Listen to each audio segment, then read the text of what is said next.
7:07 will be the first pitch tonight, the first of three games between the Jays and the Colorado Rockies at the Rogers Center. Kevin Gossman will make the start for the Jays tonight. Ryan Feltner for the Rockies. The Jays coming off a series win over the Seattle Mariners, followed by an off day. John Schneider is manager of the Toronto Blue Jays, and he joins us on Blair and Barker. Hello, John. Hey guys, nice to talk to you. Thanks for having me. Well, Barker, we're drawing diagrams of T-shirts here that we want to sell for Blair and Barker. I don't know if it's gonna. Nobody's gonna buy those, John. John will buy one. I'll take one. I don't know if I'll buy one. I'll take one. Yeah, that's part of the problem, right? Absolutely. Hey, before we get around asking the deep, penetrating questions, just the reports, and I know Shai retweeted a report that Yariel Rodriguez has been called up from Buffalo. Can you tell us anything about whether any moves have been made so far or what the plans might be for Yariel? Yeah, he's here, obviously.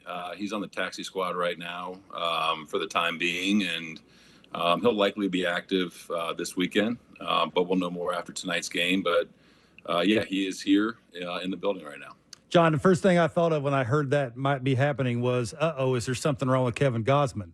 And my question would be for you is, are you worried about the velocity? We have seen that before. Cold weather, he's an older guy, he's thrown a bazillion times. Like, occasionally it's just not going to come out the way you want it to come out. But is there any worry this time around that you won't see his velocity? I don't think so, no. I mean, Kev felt fine. His side in between was fine. And, looking for just kind of a normal outing from him tonight. I think Yariel's kind of more geared towards the weekend and looking forward to Kev pitching tonight. Nice.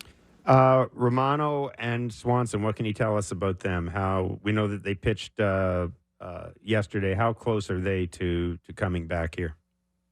Yeah, they're getting there. Pitched yesterday. They felt good yesterday after the outing, and they're here today along with Jano, working out here. They're going to pitch tomorrow in Buffalo. Their game got canceled today, but Alec is going to start the first game tomorrow, and then Swanee and Jordan will pitch in that game. Jano will catch that game and kind of go from there. But they're getting pretty close, and all the reports are good, and they're feeling good. With Danny Jansen, is it throwing? Is it hitting? Is it, he can hit in the cage? There's no worry about the wrist. What are you looking for from him? Yeah, I think just building up right now, Kev. I mean, just basically treating it like a spring training, trying to get him a couple games this weekend and see where he's at. But he's been hitting for a while. He's been catching for a while, and now it's just kind of building up as we would, in spring training towards the end of camp. So he just walked out of the office. He's ready to go. I mean, he's anxious to get back at it. And if we can get 2 games in this weekend for Jenna, we'll be in a good spot. Nice.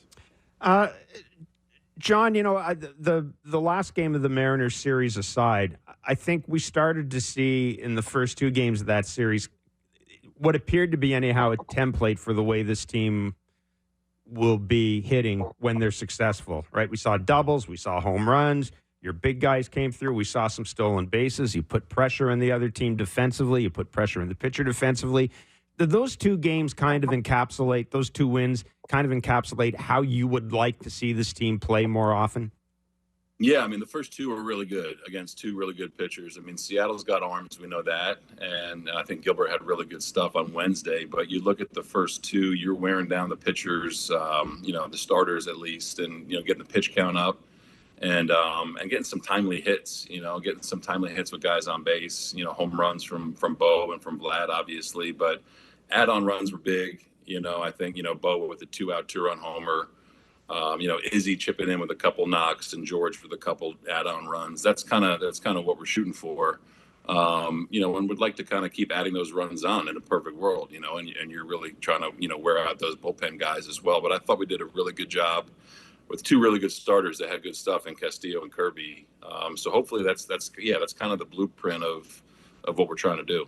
John, it looks like Dalton Varsho has a little bit better separation between his front foot and his hands. How do you think that'll help him going forward?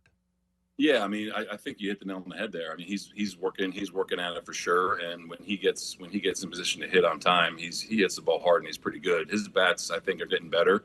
But it's going to take, it's day by day. You know what I mean? I think that he's pretty close to being really good and kind of the version of what we saw down in Florida in spring. Again, he was in good counts all camp, it felt like, and it's a lot easier to do in spring training as opposed to the season when guys are game planning. But like anyone, man, when they're on time with their mechanics, and you kind of let your bat speed do the work, he's as good as anybody. So encouraging at bats from him, as of late, and hopefully he can kind of just keep it rolling. Tim Mesa, as you well know, lefties OPS are hitting over 1,400 against it. Hitters slugging over 1,200 on the sinker. He's throwing the sinker 2 miles an hour slower. John, I think just the simple question for you is, how does the sinker get better?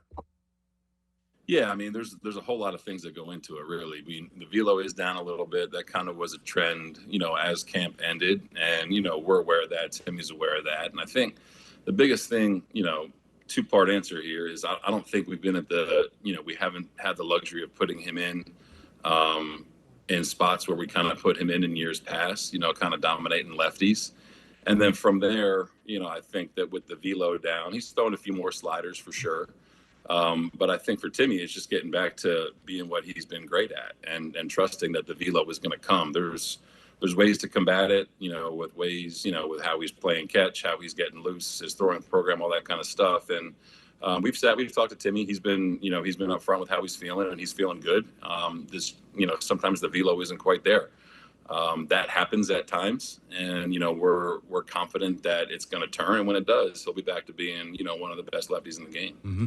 John, what's your confidence level right now in Genesis Cabrera, and what was the I understand this is a couple of days later, but the choice of Mesa over him, what went into that choice? Yeah, everyone, I mean, at this point, at time in the year, guys are, some guys feel great some days, some guys don't. So it's not just strictly a numbers-driven decision. There have been days where some guys haven't been feeling the best physically, and that leads to some decisions. But I think after an off day yesterday, confidence in Cabby is where it's always been. We trust him really in any spot.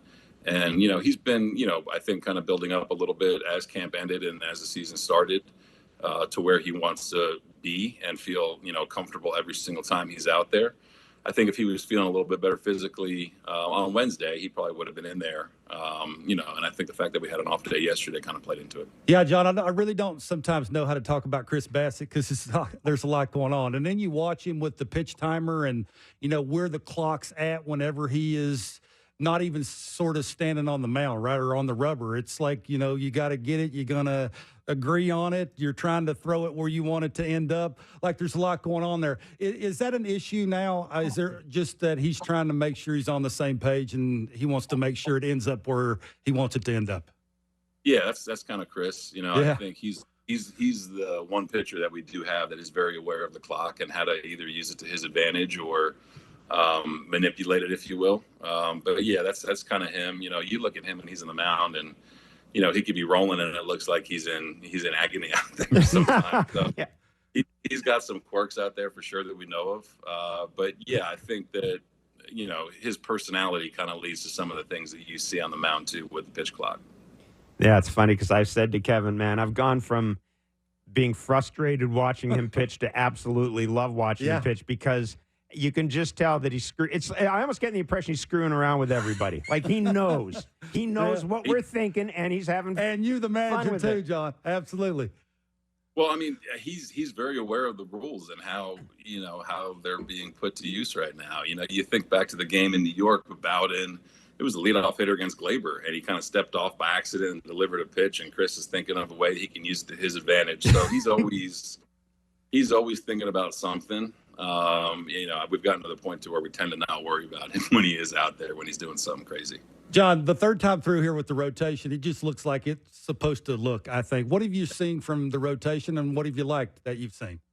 Yeah, I mean, Jose set the bar, right? Jose's been great since day one, and I think the last two from Cooch have been really, really promising and encouraging, and Chris kind of, getting back to himself. It's funny, Chris's first two, I don't think that the results were exactly where he or we wanted him to be, but his stuff has been really, really good. He was good in spring, and it's been kind of carry over into the season. But, you get those three guys, and then, you get Kev, obviously, getting back to himself, which we're pretty confident he's going to be starting tonight.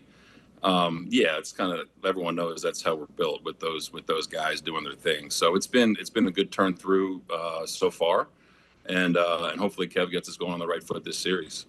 Do you almost get the sense that there is another level to Jose Barrios? I mean, we've talked about this. He's so dependable in terms of, knock on wood, in terms of staying healthy and posting up and all that. But I kind of get the sense watching him this year that there may just be a little more sort of an all-star-ish level to this guy.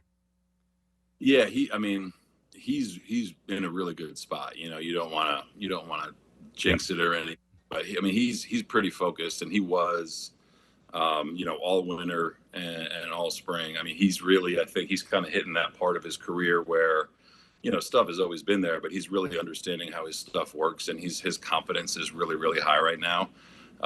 Always been durable, knock on wood, and he's always been a very good pitcher. But I think he's really hitting that point where he understands what his stuff is doing, pretty well against this league right now. And when you're confident and you have stuff, it's a pretty good combo. But his game is really tight. And, I think he was very vocal about wanting to kind of take that next step as a member of the rotation and a big part of it. And he's really answered the bell so far. John, whenever you see Kirky not getting any hits, I think the first thing you think of is he playing too much behind the plate, right? I think it's 11 out of the 13 games he started behind the plate. I see you smiling.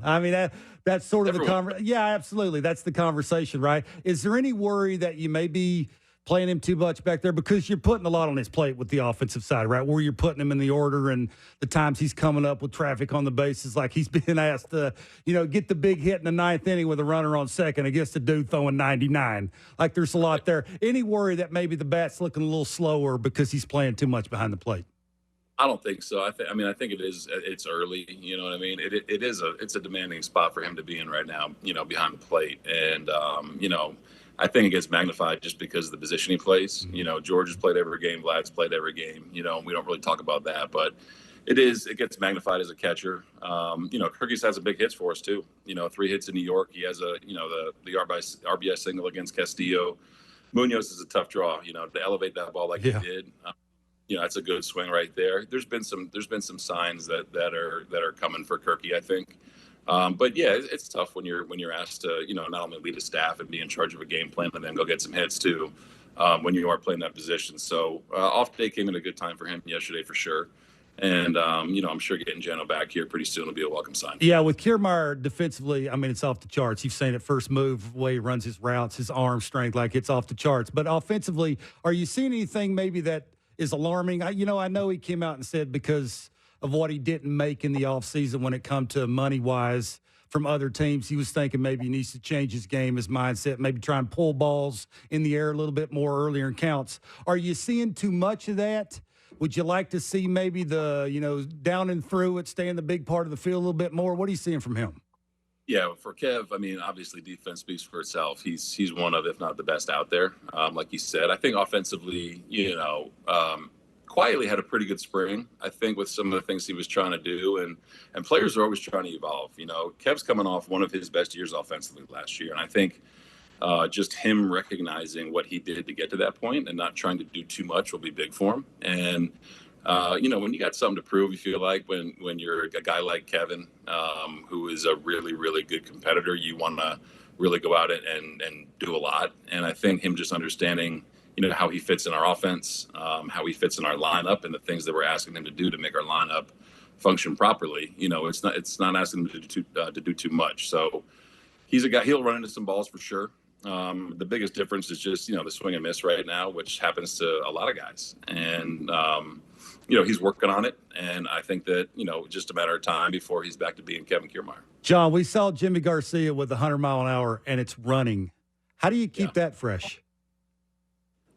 Carefully, because you want that. You know what I mean? Jimmy's been, quietly, I think since we've acquired him, he's quietly been one of the better relievers in the league, even with an up and down first half last year. But yeah, you got to be careful with him until we really get all of our reinforcements back with Jordan and Swanee. So his stuff is pretty electric, but you got to be careful. 2 innings is a big ask, at this point in the year for a leverage reliever. He did that on Wednesday. pretty easily, it looked like. So you got to just be in touch with him, see how he's feeling. If he needs to get an extra day here and there, so be it. But you can't really put into words how important he's been for us so far. And his stuff just kind of continues to tick up, as he's going. It kind of did it the second half of last year. He's kind of picked up where he left off. Yep. John, we're going to let you run and get ready for the game tonight. Thanks so much for doing this, and go get him. Yeah, good luck, buddy. All right. Thanks. Thanks, John. Thanks, guys. See you, man. Talk soon.